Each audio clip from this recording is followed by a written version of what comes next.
Hey guys, welcome to Lala's Kitchenette. I'm Lala, and on this channel, we'll be looking for ways to elevate your cooking skills using ingredients you already have in your own kitchen. Welcome to my tiny kitchen. Today we're making pomodoro, which is the most basic of all pasta sauces. So as you see here, I have already washed my hands. I have a preheated pan of extra virgin olive oil over medium/medium-high heat. Turned it up a little bit over here. Perfect. And then today we're using onions. It's one chopped onion, one minced carrot, 5 beautiful vine-ripened tomatoes, cored and chopped, 5 cloves of garlic. Over here I have my little magic mix. I got some salt, pepper, and parsley. And we're going to add a pinch of red pepper flakes to this today. So since I got my pan heated up, like I said, I got a nice little pool of extra virgin olive oil.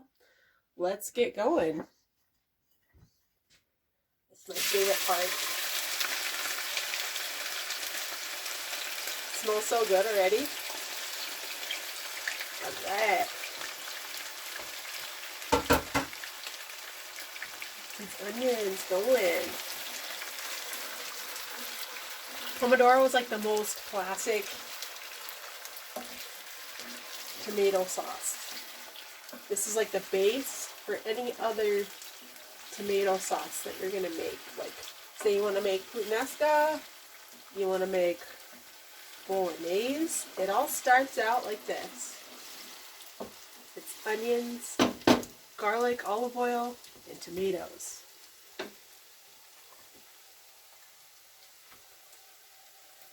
Get that garlic in the back here. Yeah, it smells good.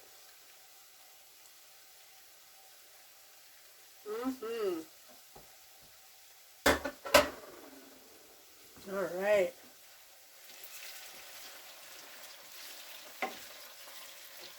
This is like the magical combination of ingredients that has people being like, oh, what are you making right now? Popping in the kitchen, be like, oh, it smells so good. What's that right there? Now me some olive oil, some garlic. Throw a pinch of our spice mix in here. Again, that was salt, pepper, and parsley.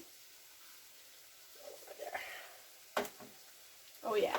I'm going to get these carrots in there pretty quick because they're going to need time to soften up during this process.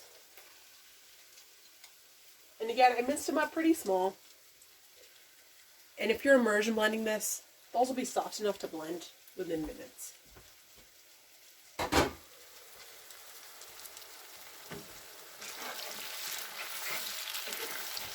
So I'm Italian, and I'm a professional cook. And I'm out of work right now because of coronavirus. So I figured this would be like the perfect time to share some knowledge with people that maybe are stuck at home or have like limited ingredients in their pantry. Just trying to help out and like have a good time doing it. What a better way to spend isolation, you know? And cook something together. Glad you guys are here. Alright, we're getting a nice little bit of color on this, which was our onions, garlic, and carrots. Our spice blend of parsley, salt, and pepper. We'll go ahead and throw in a pinch of the red pepper flakes, which I love red pepper flakes. They add a certain depth to a lot of dishes that people may not realize, where it doesn't even add any actual heat a lot of times. It just moves those flavors across your palate so that you get a better flavor profile out of something. It's all about getting a full flavor profile and like moving those sensations across your palate. Beautiful. Beautiful. I love it. My fat Sicilian heart wants me to jump in this pot right now. Rinse off some of those pepper flakes.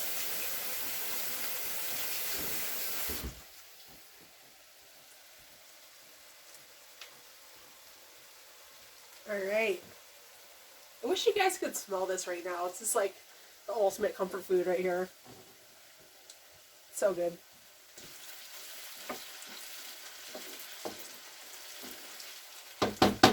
All right.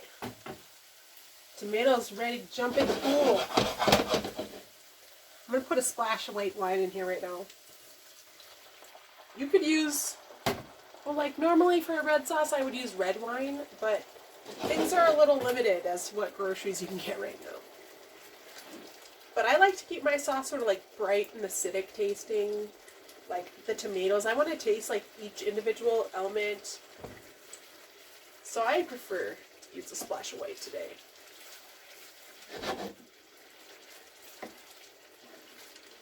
My mouth is like watering right now. It's so good. It smells awesome. Got a little color on our aromatics, which is like our onions and our garlic. We can go ahead and dump these beautiful vine ripened tomatoes into the sauna. Oh yeah. This that good right now. Wish you guys are here. This is a really easy recipe that like anybody can make with really basic ingredients that you probably have in your pantry. All right, let's let this kind of simmer for a little while with our beautiful tomato fruit breaking down. Smells so good. All right, I'm gonna put on some pasta water while we're waiting for that to get its groove on.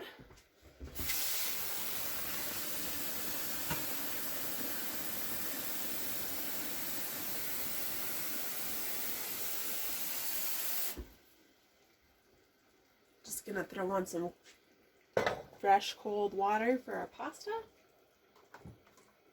Put that on high. All right. You can do anything with this sauce. This can be your basic sauce to like turn into puttanesca or into another tomato-based sauce, bolognese. If you're making puttanesca, now is when you would add probably some of your olives and your olive brine. You would add your tinned fish product. I know that sounds nasty, but it's so good. It really adds a really deep depth of flavor and melts together everything that's in your pot.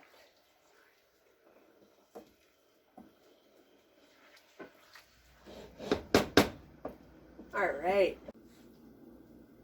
So our pasta sauce has been simmering for about 15 or 20 minutes now. Check it out. Look how all those tomatoes are breaking down. All these flavors are melding together. And while this was simmering, I went ahead and cooked my ditalini pasta, which you could use whatever pasta you like. I really like rigatoni, but like they didn't have that at store, like a lot of things right now. But you can whatever pasta you want. So this ditalini, I just put it in. I started with cold, fresh water from the sink. Added some of this kosher green sea salt, but you can use whatever salt you want. Just make sure you salt your pasta water. Which another thing that comes in handy is this is like setting aside some of that pasta water to use it as like a starchy broth to thicken your sauce a little bit. It'll make that process a little bit faster.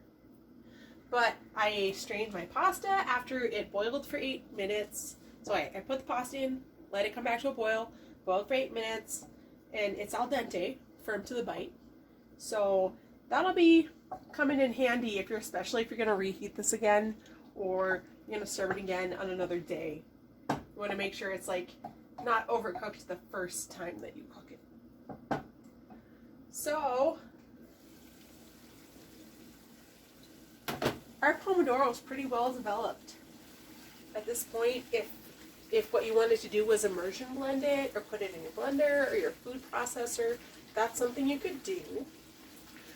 Something that I didn't touch on before was that you could add, when you first put in your chopped tomatoes or your canned tomatoes, if you wanted to add some tomato paste, that would make it taste like it had simmered for a lot longer than it actually has, sort of deepen those flavors. So that would be the time to add tomato paste or, you know, an extra type of canned tomato product if that's what you're going to do. Like I said, I like mine to be sort of fresh tasting, brothier, and like I want to taste each individual flavor. So we're like hot to trot, guys. Our sauce is like melding beautifully. Our pasta is cooked perfectly. It's time to dish this up and serve. I wish I had some fresh basil to put in this, but like I said, store is a little lean these days. I'm sure y'all are having the same experience wherever you are. Let's go ahead and put some ditalini in this bowl.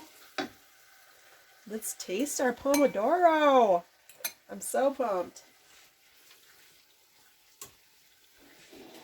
All right. And I had tossed this ditalini with a little bit of olive oil and butter so it wouldn't get sticky while it was still in the pan. And spoon some of this nice sauce over there. It smells so good. That's that good stuff right there. Okay. And I just have some grated Pecorino Romano. You can use whatever kind of cheese you like. All right. Thank you guys for watching my video. I hope you enjoyed this. Feel free to like, share, and subscribe if you enjoyed this. Let me know in the comments below like what type of content you'd like to see. We're all going to get through this together. Thanks for joining me in my tiny kitchen. Peace out. It's Lala.